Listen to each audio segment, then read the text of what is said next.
everyone. Welcome to Best Car Reviews. I'm Ben, and today we'll be dissecting the 2023 GMC Yukon. Before we begin, please like and subscribe so I continue bringing accurate and clear car reviews in under 10 minutes. Let's get started. In a world of vehicles getting bigger and better, GMC has made sure their Yukon isn't falling behind the times. Providing a three-row SUV with more basic and obtainable setup, an off-road capable version, and two luxury trims means they can compete well in all categories within their class. Being in the market for a full-size SUV is daunting with all the options, but this Yukon is hard to pass on. If you're loving the design and want to know more, then stay tuned.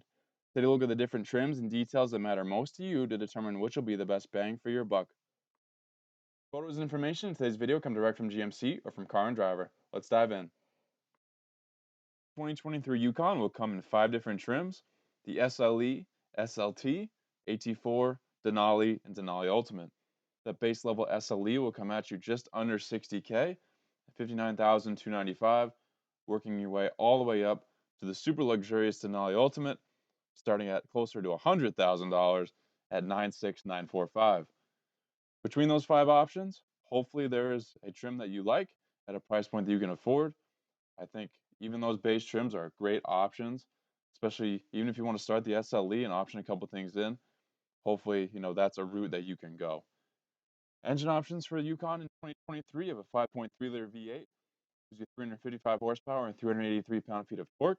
You have the big old 6.2-liter V8 at 420 horsepower and 460 pound-feet of torque. And you can still get potentially the 3-liter inline-six diesel, giving you 277 horsepower, 460 pound-feet of torque. All three are paired with a 10-speed automatic transmission. Rear-wheel drive is the format base, but four-wheel drive, all-wheel drive is obtainable. MPGs, the 5.3-liter, will do just a little bit better than that 6.2 at 16 city and 20 highway, 6.2 at 14 city and 19 highway, and as you could guess, the diesel is going to do the best for you at 21 city and 27 highway. But overall, not the worst numbers for a big V8 on a big old SUV. We'll take a look now at some pictures of this Yukon that have been released while we talk about some of the features. I think this is such a solid and sharp design from GMC. The Yukon has always been a good looking vehicle, but I think this is the best design yet. And if you need a little bit more, that Yukon XL is an option, and that gives you a longer wheelbase for some extra cargo room. Even a base level trim here looks very nice and gives you great driving experience. Gives you that Yukon experience that you're looking for and the capabilities of it for a much more affordable price. And thankfully, you don't really have to settle on looks. It still looks good. And that's usually something you have to settle on if you go for a lower trim. Opting for the AT4 trim gives you some off-roading looks and capabilities. It has a 2-speed transfer case, 20-inch wheels, tough all-terrain tires, skid plates, and an optional air suspension that can provide 2 more inches of ground clearance. So super cool rig there for a little more money. Denali has always been GMC's luxury trim and still is, but the new Denali Ultimate trims in their lineup add exclusive levels of luxury never before seen, and with a very hefty price tag to go along with it. Denali Ultimate has Alpine umber leather upholstery, 16-way power adjustable front seats with massage, open pore wood trim, an 18-speaker Bose stereo system, darkened chrome trim on its grille and exterior panels with unique 22-inch wheels. So you're getting a lot of unique features here that fall within the reasoning for all that more money you would spend on it. A couple of things on this new generation. They're saying that there is improved braking over the last gen Yukon, so that's great to hear. And these have up to 7,900 pounds of max towing to give you some capabilities there. I think the best bang for your buck is most likely the SLT, although it's not as cool looking as the AT4 or as luxurious as the Denali's. Still has features such as leather upholstery, heated and cooled front seats, 20-inch wheels, a power liftgate, and many driver's assist features. It also is far more affordable than those upper trims and gives you more than that base SLE.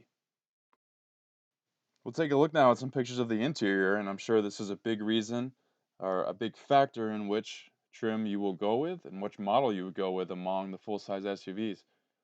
This is definitely a classy interior on base trims all the way up to luxury to easily combat Escalades and Navigator black labels all those top luxury trims across the full-size SUV competition.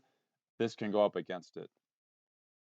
Standard features and materials largely dependent on how much money you spend, as always, and how you option. Seating is max up to 8 passengers, but most people opt for second row captain's chairs, which will limit that to 7. Not a crazy amount of room behind the third row, but the XL will offer you more if you need it. Like I said before, that is the longer wheelbase version of this Yukon, but you do get up to 145 cubic feet of storage with all the seats down. You get a power sliding center console available in SLT and AT4 models. This is standard on the Denali's, but this is a very cool feature and allows the driver to move the center console back and forth over a 10-inch track. Either give you more room, whatever you want to do with it, but that is a cool feature that you don't see in most vehicles. There's an available multicolor 15-inch heads-up display. I know some people have mixed feelings about heads-up displays, but that's an option if you want that. You get a nice big 10.2-inch infotainment screen next to a 12-inch digital gauge cluster area. There's also optional 12.5 or 12.6-inch screens for rear passengers. That's a great feature if you got kids and their kids' friends and you got 100 people back there that you need to entertain. Just throw on some movies on their big flat screens, keep them occupied. Apple CarPlay, Android Auto comes standard. Bose sound system is in there, but you can upgrade to an even better one. And you get numerous driver's assist technology and safety features optional, if not standard. In review, guys, no doubt, this Yukon is a sweet ride. There's a lot of cool 3-row SUVs out there. Escalade top trims, Navigator black labels, Expedition top trims, and even their brother right there in the Suburban High Country, or even the nice Tahoe. There's so many options. Sequoias. There's some big cars out there. It's hard to pick just which one you want.